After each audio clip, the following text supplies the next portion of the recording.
प्रिय विद्यार्थियों, मैं doctor Amit Kumar Tiwari, assistant professor of commerce, Atal Bihari Vajpayee government college Nagarda, जिला जांजगीर चांपा, छत्तीसगढ़, आप सभी का पुनः स्वागत करता हूं अंतर्राष्ट्रीय विपणन की 5वीं इकाई में के व्याख्यान में।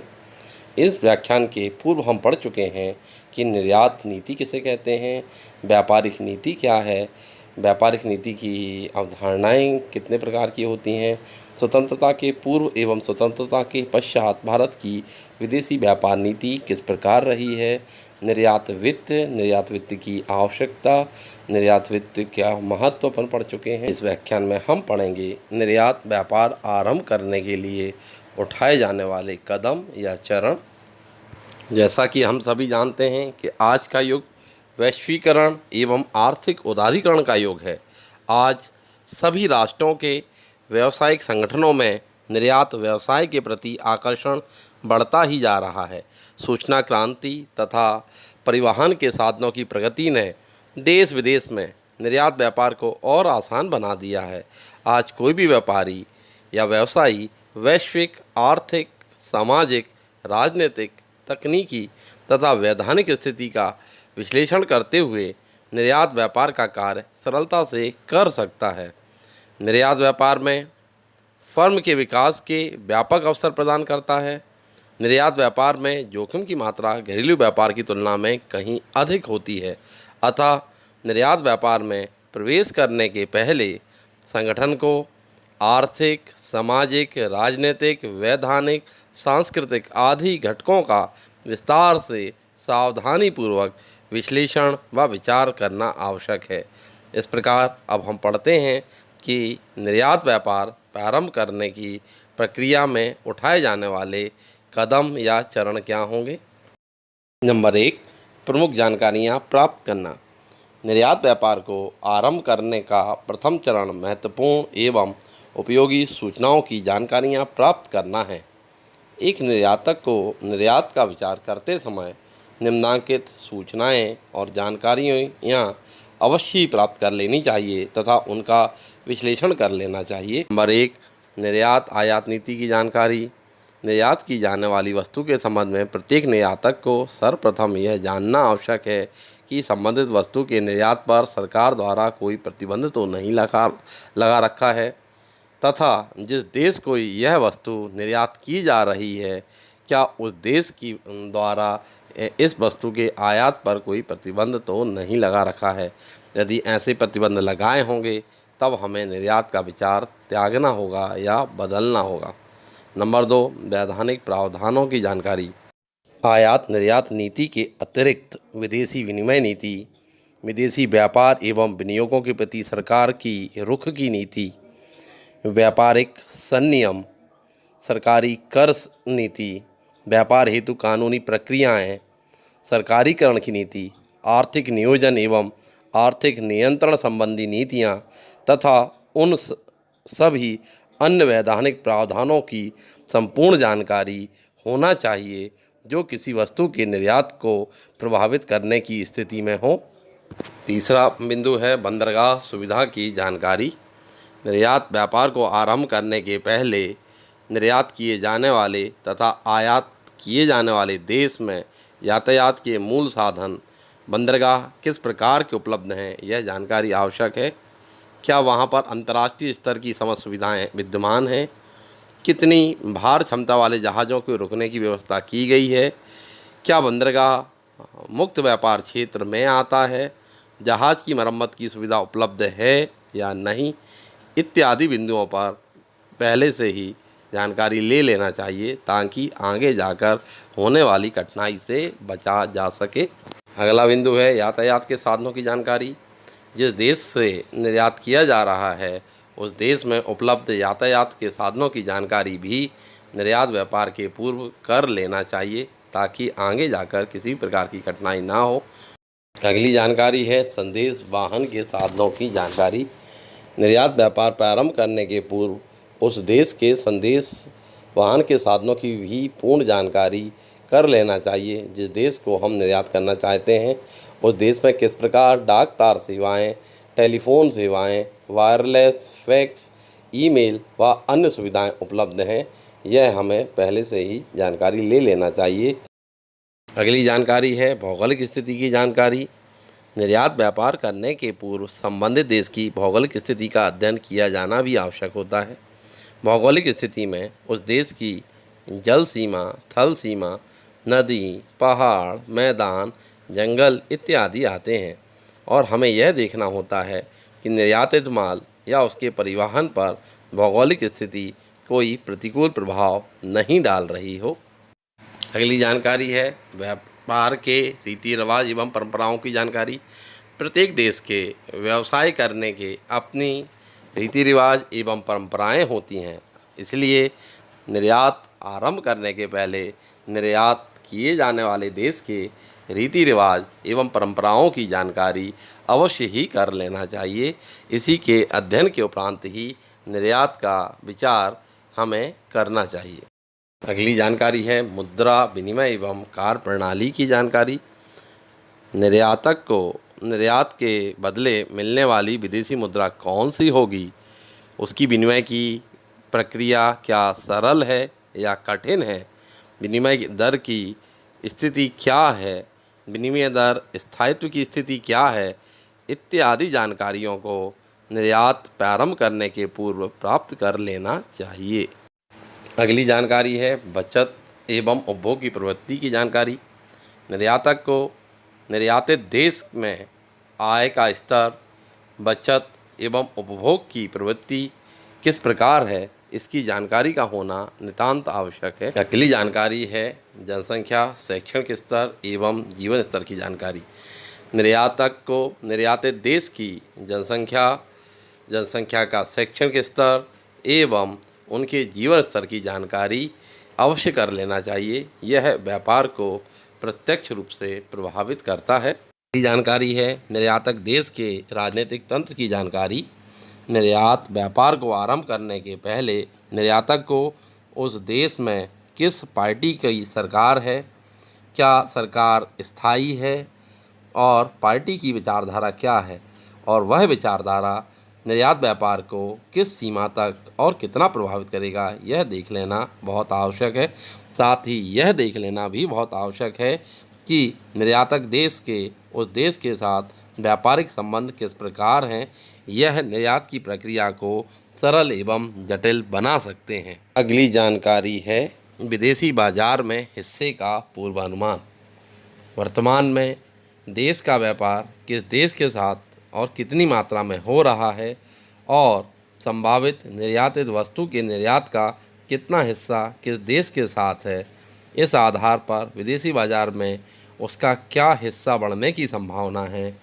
दूसरे शब्दों में किसी देश में कुल कितना निर्यात संभव है और कितना आयात संभव है, इसका पता लगाकर ही निर्यात संबंधी निर्णय लिया जाना चाहिए। अगला बिंदु है प्रचलित बाजार के आधार पर भावी बाजार का अनुमान लगाना। विदेशी बाजार में संभावित निर्यातित वस्तु का उस देश में उत्पादन और उपभोग में कितना अंतर है तथा यह अंतर क्या भविष्य में बना रहेगा या बढ़ने की संभावना है, इससे संबंधित प्रतियोगिता की स्थिति क्या रहेगी, सरकार का रुख क्या होने की संभावना है। ऐसा किए जाने के बाद ही निर्यात का चयन किया जाना अच्छा रहेगा। इसके अलावा जो जानकारी व्यापार से संबंधित है या व्यापार के लिए उचित है, उनकी जानकारी ले लेना आवश्यक है, जैसे प्रतिफल की दर का आकलन, लागत लाभ का पूर्वानुमान, तकनीकी उपलब्धता इत्यादि। निर्यात व्यापार से संबंधित प्रमुख जानकारियां प्राप्त करने के उपरांत निर्यात व्यापार का दूसरा चरण है निर्यात बाजार में प्रवेश का निर्णय लेना। निर्यात बाजार में प्रवेश का निर्णय उपलब्ध जानकारियों, उन जानकारियों के सापेक्षित प्रभावों का अध्ययन एवं मूल्यांकन करने के बाद ही लिया जाना चाहिए। इस विश्लेषण के उपरांत ही निर्यात के क्षेत्र में प्रवेश का मन व्यापारिक संस्था को बनाना चाहिए। यह निर्णय अत्यंत सावधानीपूर्वक लिया जाना चाहिए। अब परिपक्व निर्णय से एक ओर व्यावसायिक फर्म को अपने संसाधनों की हानि उठानी पड़ती है और दूसरी ओर निर्यात बाजारों में उसकी छवि और प्रतिष्ठा को दीर्घकालीन हानि होती है। निर्यात व्यापार आरंभ करने की प्रक्रिया का तीसरा चरण है निर्यात बाजार का चयन। निर्यात बाजार का चयन करते समय विदेशी बाजारों की सांस्कृतिक पृष्ठभूमि को ध्यान में रखते हुए उस देश की विद्यमान मांग, प्रतिस्पर्धा की स्थिति, संभावनाओं एवं उपभोक्ताओं के बारे में विचार किया जाना चाहिए।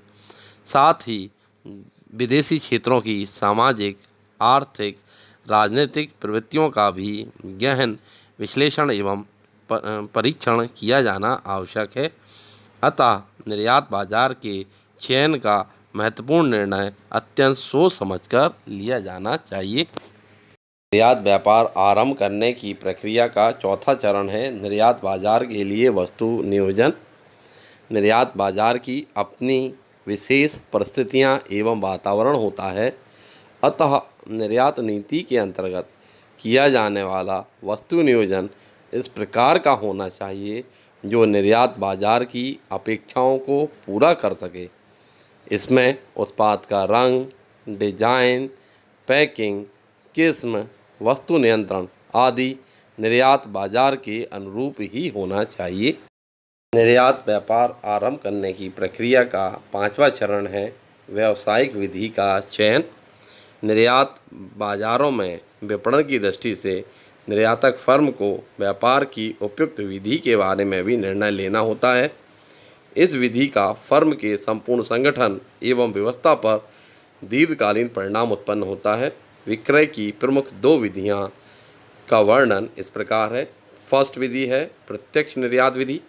प्रत्यक्ष निर्यात विधि से आश्रय निर्यातकर्ता फर्म द्वारा स्वयं ही निर्यात बाजार में वस्तु का विपणन करना। प्रत्यक्ष निर्यात ऐसी कंपनियों के लिए अच्छा माना जाता है जो बड़े पैमाने पर माल विदेशों को बेचती हैं, जिनके माल की काफ़ी मांग होती है, जिनके उत्पाद विदेशी बाज़ारों में अपनी अच्छी छवि का निर्माण या ब्रांड या निष्ठा बना चुके हैं, जिनका विक्रय संगठन इतना सशक्त है कि जो इस कार्य को भली भांति अच्छे तरीके से संभाल सकता है। दूसरी विधि है परोक्ष निर्यात अर्थात अप्रत्यक्ष निर्यात विधि। इसमें फर्म स्वयं विदेशी बाज़ारों में विपणन कार्य नहीं करती हैं। विक्रय कार्य के लिए स्वयं के विक्रय संगठन के बजाय मध्यस्थों की सेवाओं का प्रयोग इसके लिए किया जाता है। अप्रत्यक्ष व्यापार उन फर्मों के लिए अधिक उपयोगी है जो अधिक संख्या में विक्रयकर्ताओं को नियुक्त कर सकती हैं, जिनकी वित्तीय क्षमता अधिक सुदृढ़ नहीं है एवं उनके उत्पादों की मांग विदेशी बाजार में सदैव नहीं रहती है। निर्यात व्यापार आरंभ करने की प्रक्रिया का छठवां चरण है मूल्य निर्धारण।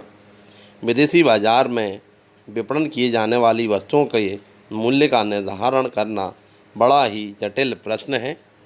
विदेशी ग्राहक उस उत्पाद का क्या मूल्य चुकाने को तैयार हैं तथा उनकी चुकाने की क्षमता कितनी है तथा अन्य प्रतियोगिता में उस बाज़ार को किस मूल्य पर बेचा जा रहा है एवं निर्यात की जाने वाली वस्तुओं की आंतरिक कीमत बाज़ारों से कम रखी जाएगी, अधिक रखी जाएगी या समकक्ष रखी जाएगी इत्यादि पर विचार करना होता है।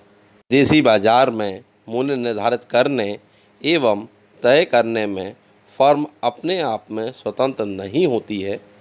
विदेशी बाज़ारों में व्यापक प्रतियोगिता, वहाँ के वातावरण एवं आर्थिक परिस्थितियों के दबाव एवं प्रचलित अंतर्राष्ट्रीय मूल्यों के आधार पर ही मूल्य तय किए जाते हैं।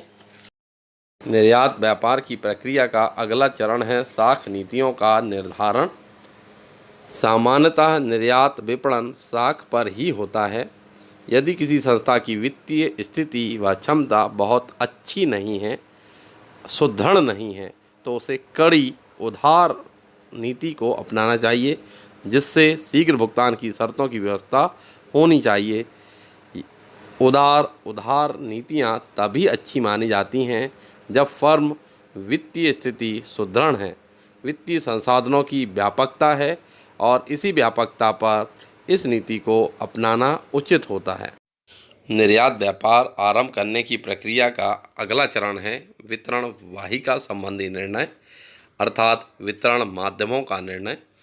वितरण माध्यमों या वाहिकाओं से हमारा आशय निर्माता एवं उत्पादक द्वारा अपना माल मध्यस्थों या अंतिम उपभोक्ताओं तक पहुंचाने वाली वाहिकाओं से है, जिनमें माल का प्रवाह उत्पादक से उपभोक्ता की ओर होता है। उपभोक्ता व औद्योगिक माल के लिए पृथक पृथक प्रकार की वितरण वाहिकाओं को अपनाना आवश्यक होता है। भिन्न भिन्न वितरण वाहिकाओं की लागत, वितरण वाहिकाओं द्वारा प्रस्तुत सहयोग आदि के बारे में पूर्व विचार करके ही उचित वितरण की वाहिका का चयन निर्यात व्यापार के लिए किया जाना चाहिए। निर्यात व्यापार आरंभ करने की प्रक्रिया का अगला चरण है निर्यात संवर्धन नीतियों से संबंधित निर्णय। संवर्धन नीतियों से आश्रय फर्म द्वारा अपनाई जाने वाली विज्ञापन, व्यक्तिगत विक्रय एवं विक्रय संवर्धन के तरीकों से होता है। फर्म को इनका उचित प्रकार से मिश्रण करना चाहिए। यह मिश्रण इस प्रकार हो जो लाभदायक विक्रय परिणाम के बढ़ाने में अपना योगदान दे सके। ऐसे उत्पाद जिनका प्रति इकाई मूल्य ऊंचा है, जिनके ग्राहकों की संख्या सीमित है, उनके लिए व्यक्तिगत विक्रय का तरीका प्रभावी व कम लागत वाला हो सकता है। यदि बेची जाने वाली इकाइयों की संख्या अधिक है, उनके क्रेताओं की संख्या भी अधिक है एवं विस्तृत भौगोलिक क्षेत्र में क्रेता छाए हुए हैं, उत्पाद में छुपी हुई प्रेरणाएं हैं, तो ऐसी स्थिति में विक्रय का विज्ञापन का प्रयोग प्रभावी व लागत को सीमित रखने वाला हो सकता है। इसके अलावा भी अनेक उपायों को व्यावसायिक फर्में द्वारा अपनाती हैं, जिसमें कूपन, मूल्यों में कमी, वस्तुओं के साथ किसी अन्य वस्तु को उपहार में देना, प्रदर्शन मेले, प्रदर्शनियों का प्रयोग, निःशुल्क प्रशिक्षण, उपभोक्ताओं सेवाएं, धन वापसी प्रस्ताव आदि शामिल हैं का प्रयोग फर्म अपने विक्रय संवर्धन कार्यक्रम में कर सकती है। व्यक्तिगत विक्रय में उपयुक्त विक्रेताओं का चयन व विज्ञापन में उचित विज्ञापन के माध्यम से चुनाव किया जाना चाहिए। संवर्धन कार्यक्रम में ऐसे उपायों को अपनाया जाना चाहिए जो शीघ्र परिणाम दे सकें, नहीं तो अन्य फर्में भी उसे अपना लेंगी। तीनों तरीकों में से किसी एक पर ध्यान न देते हुए सभी का उचित रूप से ध्यान दिया जाना चाहिए। इस प्रकार संवर्धन नीतियों को फर्म द्वारा अपनाया जाना चाहिए। इस प्रकार एक निर्यातक द्वारा विभिन्न चरणों में विश्लेषण कर अपनी उचित निर्यात नीति तैयार करनी चाहिए। यह निर्यात नीति इस प्रकार की हो जो प्रतिस्पर्धा का सामना कर सके।